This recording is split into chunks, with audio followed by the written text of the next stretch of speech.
Welcome, Ora. Thank you for joining us today. Hi, Teresa. Thank you so much for having me. I have so many questions. You can tell by how I've bookmarked a lot of places in the book. Hey. We can't get to all of that today, but I really did find it a very interesting and fascinating read. And I thought perhaps we could just start with what prompted you to write this book. Well, my books are mindfulness based, and my last book, Live True: A Mindfulness Guide to Authenticity, was a book really where I took the whole subject of mindfulness and I coupled it with the authentic self. And that type of coupling really resonated for people. Do you know? I've written so many articles on mindfulness just by itself, and you could go on for days just talking about that. But I think that when you put it together with something that really does apply to our day in and day out lives, people really can relate to not only understanding what mindfulness is, but how to apply it in the areas like something like the authentic self.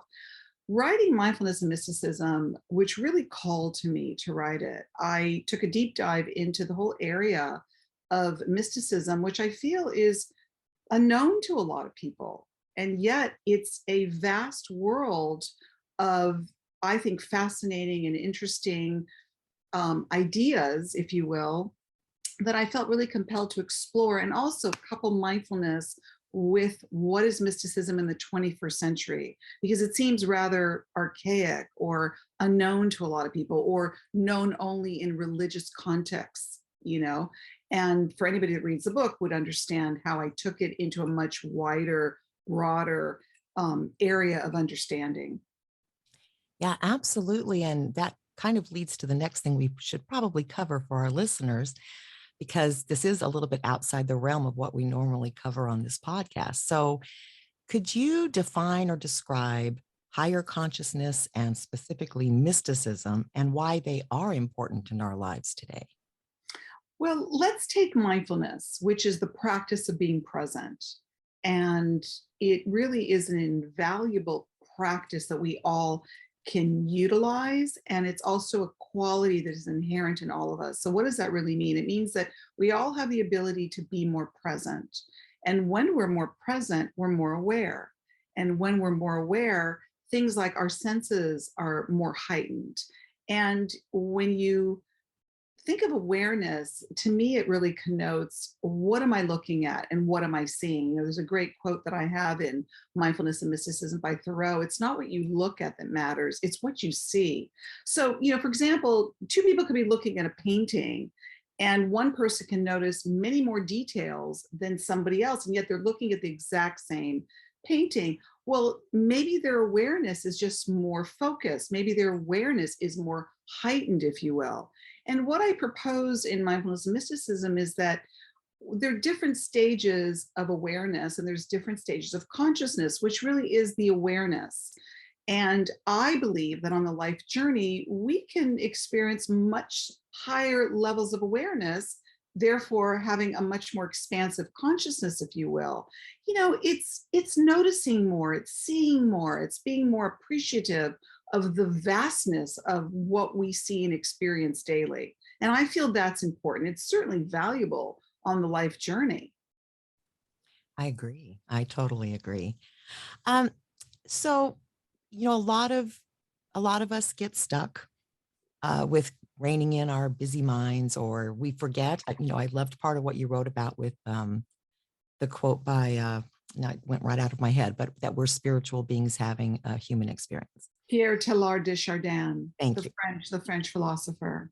And for, I don't know, 3 or 4 years, I actually made a little picture that I put in a frame. And it sounds crazy, but my bathroom is where I put a lot of reminders because that's the one room I know I'm going to go in. So I had this hanging in there for like 3 years that said, I'm a divine being having a human experience. And then I redid my bathroom. I took it down, like, I don't need to be reminded anymore. And yet, yes, I do, because I find I forget. And so I really did appreciate that aspect of this, of maybe part of this is understanding that life is bigger than a lot of us assume it is, and that our role in it can be more than maybe how we're living. So I guess I'm asking, how would you explain to someone the mystical part, the mysticism, that a lot of people don't understand that word because it is a little bit archaic. But what that means to us if we are practicing or following a mystic path or a mysticism path. Exactly. Well, I first of all, so what I say is I want to demystify mysticism. I want to take the sort of the unknown and the mysterious aspect around it and bring it into our daily lives, you know? And, you know, what I ask people, I just had an event at my home recently with 60 women here. It was a women's organization. And I said, you know, if you close your eyes and think of a time or an experience in your life that felt really special to you, you know, that felt like almost like you couldn't put it into words, and you felt connected and you felt connected to something that maybe you couldn't describe, you know. And I go into that in the book and I say, you know, for some people, they can recall saying, you know, I remember when I was a little girl or a little boy, or I remember at this time in my life when I had this really amazing experience that, you know, I felt something that I never felt before. And there was this synchronicity that happened in my life, and all things just sort of lined up. It was like some kind of divine alignment, if you will. And you know, when you use words like divine and the words that I use in the book, like holy and sacred, when I asked that question, a lot of people could recall. And they said, you know, wow, I remember an experience that I had. And to me, I feel that's what the mystical experience is like. You know, I cite in the book an experience from primatologist Jane Goodall, and also author and mystic Evelyn Underhill, you know, Christian mystic. And they were just living their lives. Jane Goodall was in she was working with the animals, and she was, you know, she suddenly had this divine experience where she just lost herself in the moment.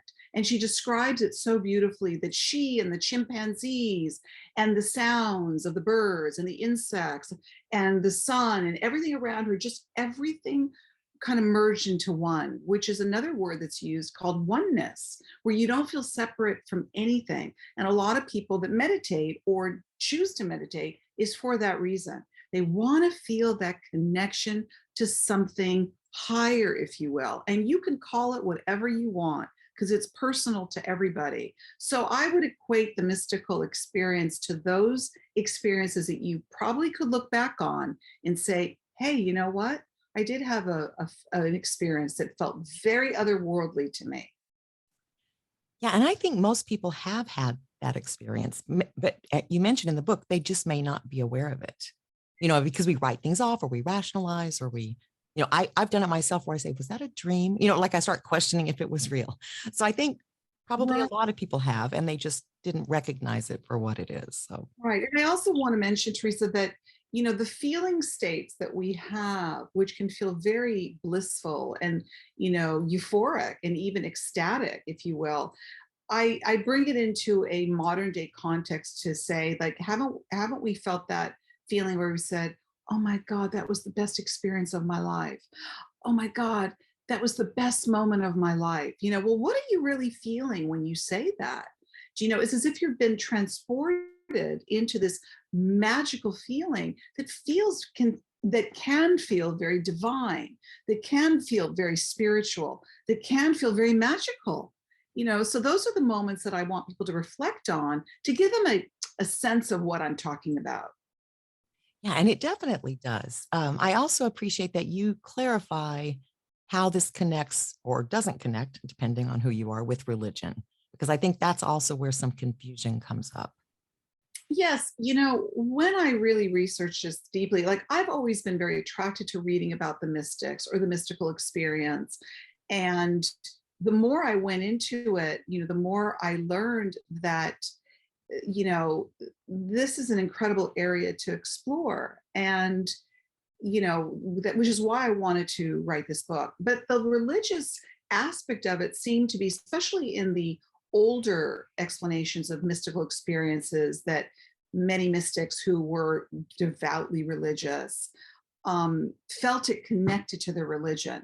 that they would go into a very sacred, holy space that their religion brought to them. So whether you're in a place of worship like a church or a temple or a mosque, and I mentioned that in the book, what I really propose to the author is, do we just have to be in those places of worship to have those divine experiences? Is that where we experience God, if you believe in God, or a divine presence, if you will?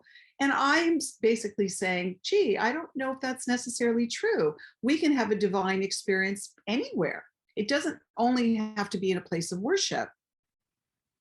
Yeah, I think part of it, which leads to another question I have for you, is really about stillness. So I wonder how much of the religious experience with mysticism is because you're sitting still for a while in a church and it's quiet. You know what I mean? So it gives you that space. Yes. You do talk about the difference between meditation and contemplation. And I thought that was a really important point, because I think we have a little challenge in our society today with just being still to begin with. But then there are two different practices, right? It's two Right. different things that we're doing. So could you describe that for our listeners? Like, what is Well, contemplation versus meditation? I mean, as a meditator myself and someone who's taught meditation and I think is very valuable, they're both contemplative practices, if you will. Meditation is really geared more for quieting the mind. When someone goes towards meditating, it's because they really oftentimes want to quiet the mind, the busy thinking mind. It's not really sitting there and asking to receive information. It's if anything, to silence the mind or attempt to quiet the mind. Contemplation is really more of a place of quietude where you really are open to receive information, from the divine presence, if you will, whatever that means to you. Maybe you sit quietly because you want to talk to God. Maybe you sit quietly because you want to learn something or know something of more wisdom or knowledge. And so by being contemplative, you're allowing yourself to receive that information. And for me, I don't hear many people talk about contemplation. They don't usually say, oh, today I contemplated. They may say, today I meditated. And what I really invite the reader to do is to come to learn how to appreciate just sitting quietly in contemplation without having to do anything other than just sit quietly. As you say, it's not so easy for people to do, and to be able to receive. You might get some invaluable information or an answer to a very deep, profound question that you have. Yeah, I found that comment interesting, because I spend a lot of time in contemplation, which I'd never, because I don't say I contemplated today. So you're exactly right. So I have my daily meditation, but I probably spend more time each day contemplating. So that's a new verb I have now. I'm contemplating. Um, I've been doing it too, Teresa. I've been saying contemplating or ruminating, and it's really a wonderful practice to get into. It is, and I find it actually kind of meditative, but it is different. My objective is different, so Right. I appreciated that distinction. I found one of the chapters really interesting and different, and I thought it might be of interest to our listeners, which is the connection between mysticism and creativity. So, could you talk about that a little bit?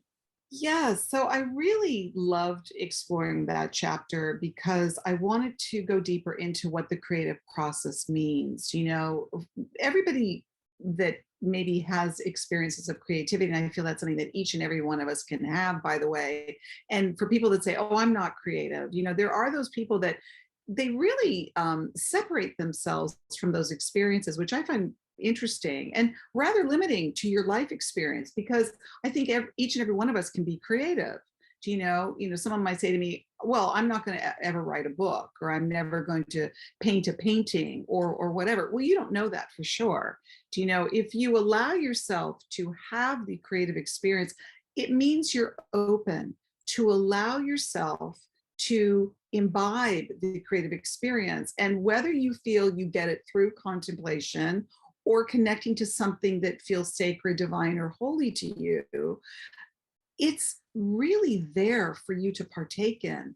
And when we limit ourselves and say, well, I'm not a creative person, you're not really poised to receive the creative experiences or the inspiration to be creative, if you will. Do you know? And I also explored the whole notion of writer's block as an author. I always found it fascinating when authors would say that, oh, I'm blocked. Well, something is blocked because I feel that there's a constriction. There's something that's recoiling about the creative process, as opposed to, again, open, to keep yourself open. And there are things that you can say to yourself in the act of creativity. I'm ready to receive inspiration today. You know, there's a lot of mantras or affirmations that one can say to themselves that allows them to perhaps have a mystical experience or go into a reverie, or to be able to recall a dream that you had the night before that can inspire your creativity. The bottom line of this really is to stay open, which I really talk about a lot, Teresa, in the book, about staying open to receive, to be receptive to the energies and the divine energies to come through you. Yeah. And I think right now there's a lot of people that perhaps never thought of themselves as seekers or creative or any of the a lot of the other descriptions in the book, but they have been contemplating over the past year during all of the chaos and the shutdowns and everything, and that many of them may not know what they're seeking. They just know that maybe something now is missing. They've paid attention because they were still, I still think that's the key to all of it, is just stopping long enough to, allow both receiving information and to just kind of consider big questions, the big questions in life or the smaller ones. But I think once you are open to the idea that maybe we don't know everything, that there's more to learn, there's more to discover, there's more to experience, that is also a major factor, is being open. So being still and being open, I think, are two things that, could lead to a lot of answers or new pathways or new discoveries. So, Exactly. And it is that whole idea of being open, because even if you don't know what you're looking for, or even if you haven't found what you're looking for, which is not to say that you should impose an expectation on yourself, when we're open, as I said, we're open to receive, and we're open to receive and to experience something that perhaps we haven't experienced before. That's exciting. so we get back to sort of basics. So if someone has never thought about this before, and I know I have a lot of listeners that are brand new even to just mindfulness, but I was wondering then if you could share some tips with listeners who have not done this before, have not um, searched into an area that maybe they're not as comfortable with or that is unknown to them. Do you have any tips for just how someone could get started? Maybe even with baby steps, but with both the practice of being still, but also of learning to be present so that they can be more open to what's occurring. Well, I think a baby step really is to acknowledge that you're ready to try, or that you're open to try. Do you know that there isn't that built-in no? Or to maybe even be aware, this is mindfulness, is having the awareness of what we're thinking and feeling. If you have resistance to a new experience, ask yourself, what's that resistance about? Is it fear? Is it the fear of the unknown? Is it the fear of not feeling in control? Is it the discomfort of being in an unfamiliar territory? That's natural for us to maybe be resistant to going towards something that's new and unknown to us. But I think that if you're willing to try, and you're willing to say, I'm going to try and I'm going to be open, even if I maybe feel a little uncomfortable or I feel a little bit resistant. I'm allowing myself to have that experience, which you should feel really good about yourself if you're even willing to be open to that. Do you know? So this isn't about being self-critical. This is about being self-supportive in going towards the new experience. So that can start at any time. And for anybody that's new to mindfulness, start today. Do one thing today where it helps you become more present. And some of the ways in which to do that is to put away your devices. Ask yourself, am I really present?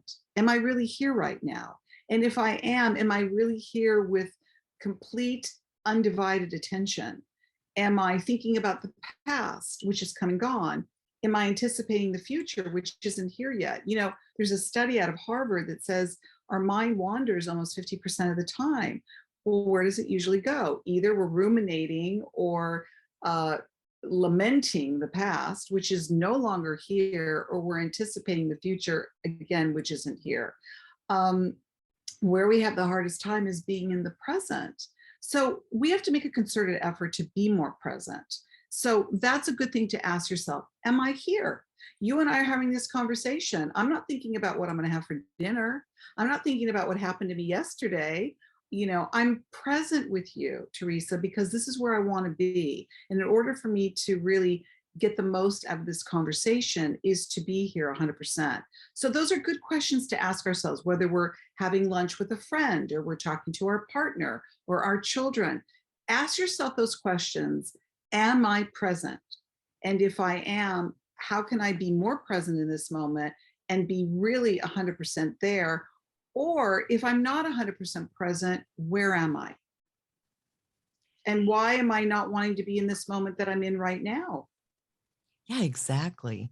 It sounds like such a simple process, right? But it is really hard for our minds, especially these days, to stay put. So, It is hard. And that's why the mindfulness practice is so valuable, because the more you practice present moment awareness, which is what the mindfulness practice does, you start to see when you're about to, what I say, slip out of a moment.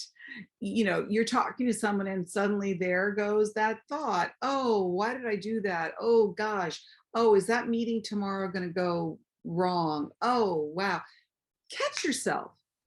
And again, not critically, just go, oh, there I go. I'm about to go out of the moment. Let me bring myself back into the moment and be present with what I'm doing.